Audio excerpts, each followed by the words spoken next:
ya so Topin len vel ka nuam nge Zuk sial te darang nan ngen na Kirin sui lung mu akai thâu tri Amoi chuang e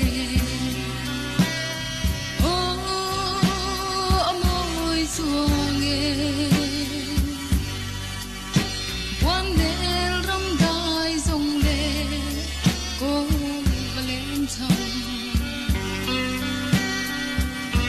thoi phong ngâu var da rang len na lai ni ne man ka thlir ve tri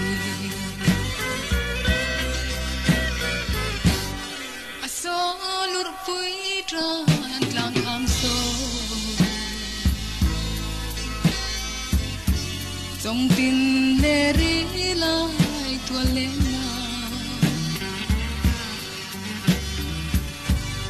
Karau chaleng va phang vela Trong tin le ru ni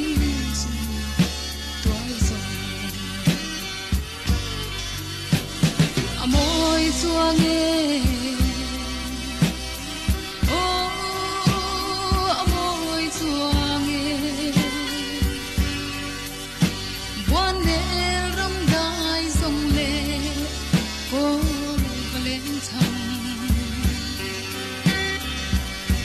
Hoài bóng ngâu var da rang len na Lai ni ne man ka thlir ve tri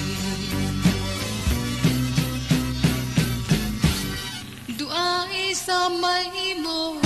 ka chan to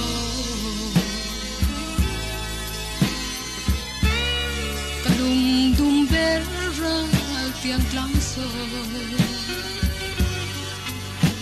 Kan run sung tua la lo chang se Ka sui lung